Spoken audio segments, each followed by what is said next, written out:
이사야 60장 10절에서 22절까지의 말씀입니다. 구약성경 이사야 60장 10절에서 22절까지의 말씀, 주의 말씀을 들으십시오.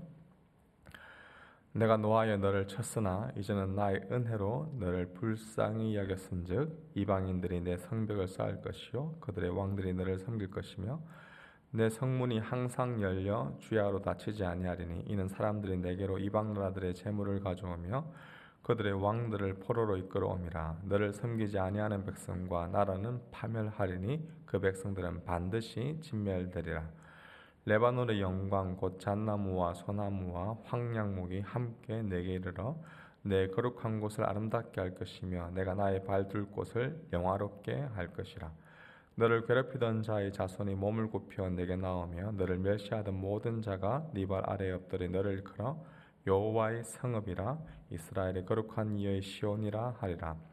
전에는 네가 버림을 당하며 미움을 당하였으므로 내게로 가는 자가 없었으나 이제는 내가 너를 영원한 아름다움과 대대의 기쁨이 되게 하리니 네가 이방 나라들의 젖을 빨며 뭇 왕의 젖을 빨고 나 여호와는 내 구원자 내 구속자 야곱의 전능자인 줄 알리라.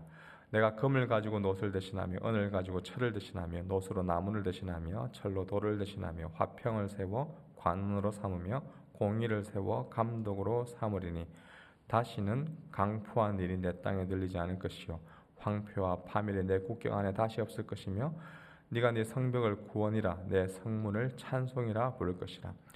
다시는 낮에 해가 내 빛이 되지 아니하며 달도 내게 빛을 비추지 않을 것이요 오직 여호와가 내게 영원한 빛이 되며 내 하나님이 내 영광이 되리니 다시는 내 해가 지지 아니하며 내 달이 물러가지 아니할 것은 여호와가 내 영원한 빛이 되고 내 슬픔의 날이 끝날 것임이라. 내 백성이 다 어렵게 되어 영원히 땅을 차지하리니 그들은 내가 심은 가지요 내가 손으로 만든 것으로서 나의 영광을 나타낼 것인즉 그 작은 자가 1000명을 이루겠고 그 약한 자가 강국을 이룰 것이라. 때가 되면 나 여호와가 속히 이루리라. 아멘. 10절의 시작이 내가 노하여 너를 쳤으나 이제는 나의 은혜로 너를 불쌍히 여겼은즉으로 시작합니다. 이스라엘은 한때 하나님의 심판으로 말미암아 성벽이 무너지고 그 민족의 정체성과 자존감이 무너진 상태였습니다. 바벨론 포로기라는 절망의 시대가 그들에게 있었습니다. 그런데 이러한 절망 위에 회복이 지금 시작되고 있습니다. 어떻게 이런 일이 가능합니까? 바로 하나님의 은혜가 임할 때입니다. 하나님의 은혜가 임하자 하나님은 다시 이스라엘 백성들을 불쌍히 여기셨습니다. 아무리 절망적인 상황이라 하더라도 희망이 사라졌다 하더라도 하나님의 은혜로 그들을 불쌍히 여길 때 회복은 시작됩니다. 예수님이 이 땅에 오셔서 무리를 보시고 불쌍히 여기셨습니다. 왜냐하면 그들이 목자 없는 양과 같이 고생하며 방황하였기 때문입니다. 그러나 이러한 예수님의 불쌍히 여김이 그들을 회복시켰습니다. 예수님은 모든 도시와 마을들을 두루 다니시며 회당에서 가르치셨고 하늘나라 복음을 전파하셨고 모든 질병과 아픔을 가진 자들을 고쳐주었습니다. 바로 그들을 불쌍히 여기는 하나님의 은혜가 있었기 때문입니다. 올해도 계속해서 뉴질랜드의 경기는 좋지 않습니다. 낮은 성장률, 또 소비 불안, 취업 불안으로 사회는 흔들리고 있는데 또한 영적으로도 참 무종교인 인구가 이미 과반수를 넘었고 기독교 문화는 뉴질랜드 문화에서 외곽으로 밀려나는 듯한 또 그러한 상황입니다. 그러나 이러한 절망과 위기 가운데서도 우리가 붙잡아야 할 것은 하나님의 은혜로 다시 이 땅이 이곳 오클랜드가 뉴질랜드가 하나님의 불쌍히 여김을 받는 그러한 땅이 되어야 한다. 하나님은 언제나 그 절망 위에서 회복을 베푸신다. 정말 믿음의 눈으로 바라보면 이 절망은 하나님의 회복이 시작되는 땅입니다. 하나님 이 땅을 불쌍히 여기시옵소서. 우리가 기도해야 될 때입니다. 하나님은 바벨론 포로기라는 절망 시대에 있었던 이스라엘을 어떻게 회복시키겠다고 약속하십니까? 10절에 이방인들이 내 성벽을 쌓을 것이요 그들의 왕들이 너를 섬길 것이다. 14절에도 너를 괴롭히던 자의 자손이 몸을 굽혀 내게 나오며 너를 멸시하던 모든 자가 내 발에 엎드려 너를 일컬어 여호와의 성읍이라 이스라엘의 거룩한 이의 시온이다 라고 말씀합니다. 하나님의 회복은 이처럼 전혀 예상하지 못한 그러한 방법, 그러한 통로들을 통하여서 시작됩니다. 하나님은 절망을 통하여서 언제나 회복의 기초를 만드시는 분이십니다. 혹시라도 지금 무너진 삶의 자리 가운데 절망 가운데 있는 분들이 계십니까? 전혀 나의 기대와 다른 방향으로 흘러가서 몸과 마음이 많이 지친 분들이 계십니까? 때로는 우리의 육체적인 질병과 뜻하지 않은 환경이 우리를 두려움의 늪으로 빠지게도 만들지만 하나님은 오히려 그곳에 있는 우리를 불쌍히 여기시고 주권적으로 은혜를 베풀기 원하고 회복해 가기를 원하시는 분이십니다. 그렇게 우리가 기대하고 기도해야 할 것은 저와 여러분을 향한 하나님의 불쌍히 여기는 마음입니다. 지금도 무엇이 참된 행복인지 모르고 이리저리 유리하며 방황하는 자들을 바라보시고 여전히 불쌍히 여기시는 그 하나님의 시선이 있습니다. 그 시선이 우리 교회와 이 땅 오클랜드 가운데, 뉴질랜드 가운데 다시 머물게 하여 주시옵소서. 전혀 예상하지 못한 방법으로 일하시고 이끌어 가시는 그 하나님의 선한 손길이 우리와 우리 가정과 교회와 이 땅 가운데 임할 수 있도록 기도하는 이 아침이 되기를 소망합니다. 두 번째로 우리가 기억해야 할 것은 하나님은 수치를 찬송으로 바꾸시는 분이십니다. 15절에 전에는 네가 버림을 당하며 미움을 당하였으므로 내게로 가는 자가 없었으나 이제는 내가 너를 영원 아름다움과 대대의 기쁨이 되게 하리라.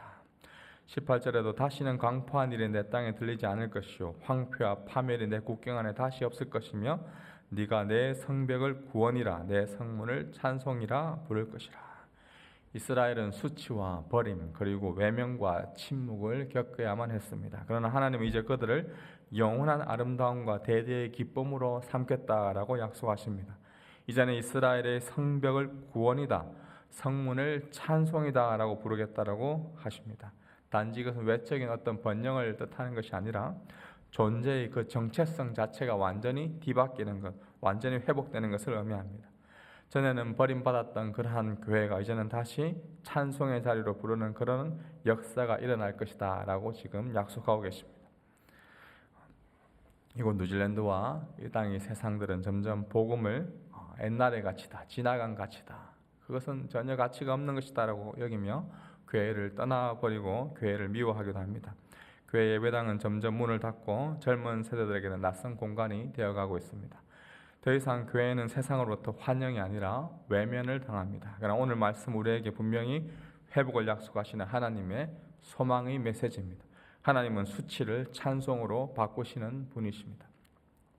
예수님이 십자가에서 수치를 짊어지셨기에 우리가 하나님 앞에서 나음을 입었습니다. 진리의 말씀을 전하다 보면 때로는 수치와 버림을 당하기도 하고 멸시와 조롱이 있기도 합니다. 복음을 전하는 일은 언제나 세상으로부터 환영받지 못하는 일이었습니다. 심지어 요즘에는 교회 안에서도 크게 환영받지 못하기도 합니다. 우리끼리 신앙생활 잘하면 되지 왜 또 새로운 사람들을 받아들여야 하느냐, 왜 이런저런 일들을 하냐, 이런 반응들도 있습니다. 그러나 우리가 기억해야 할 것은 하나님이 이러한 수치와 멸시를 반드시 찬송으로 바꾸어 주시는 분이십니다.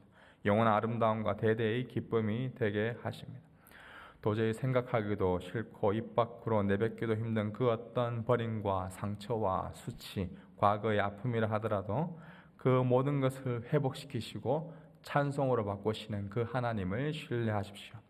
하나님은 자신의 가장 사랑하는 아들을 이 세상에서 가장 수치스러운 현장으로 내몰았지만 그 죽음에서 다시 그를 살리시고 영원한 찬송이 되게 하셨습니다. 그 하나님이 우리 또한 구원과 찬송으로 부르실 것을 기대하는 이 아침이 되기를 소망합니다. 세 번째로 무엇보다 회복에 대한 그 하나님의 확실한 선언을 보십시오. 19절에 보시면 다시는 낮의 해가 내 빛이 되지 아니하며 달도 내게 빛을 비추지 않을 것이요 오직 여호와가 내게 영원한 빛이 되며 내 하나님의 영광이 되리니 다시는 내 해가 지지 아니하며 내 달이 물러가지 아니할 것은 여호와가 내 영원한 빛이 되고 내 슬픔의 날이 끝날 것이다. 하나님은 영원한 빛이 되십니다. 낮의 해도 밤의 달도 비추지 않는다 하더라도 오직 여호와 하나님은 우리의 영원한 빛이 되십니다. 이 말씀이 요한계시록 21장 23절에도 나오는데요. 그 성은 해나 달의 비침이 쓸데없으니 이는 하나님의 영광이 비치고 어린 양이 그 등불이 되심이라. 어린 양 되신 예수님이 영원한 등불이 되어주시는 말미암아 더 이상 해나 달의 비침이 쓸데가 없어진다. 다시 말하면 예수님을 믿는다. 예수님을 믿는 그리스도인들은 이미 예수님 안에서 영원한 빛을 받아서 누리고 있는 자들입니다. 이전에는 낮의 해와 밤의 달빛처럼 이 세상에 빛나는 여러 가지 빛들이 나를 비추어야만 영원한 행복으로 여기며 살아왔었다면 이제는 어린 양 예수님의 빛이 내 삶의 비춤으로 말미암아 이미 영원한 빛, 영원한 기쁨을 이 땅에서 누리며 살아가는 그런 복을 가진 자로, 그 특권을 가진 자로 우리는 이 땅을 살아가게 됩니다. 사랑하는 주의 백성 여러분, 저 높은 곳을 향해 날마다 나아가는 우리의 인생길 가운데 가장 큰 소망은 예수 그리스도 안에 있는 예수 그리스도를 통한 영원한 빛입니다. 흔들림 없는 빛으로 오늘도 참 소망 가운데 이 길을 걸어가는 복된 이 하루가 되기를 소망합니다. 괴로움과 죄가 있는 곳 나 비록 여기 살아도 빛나고 높은 저곳을 날마다 바라보며 소망 가운데 걸어가는 이 아침이 되기를 주님의 이름으로 축복합니다. 우리 새 찬송가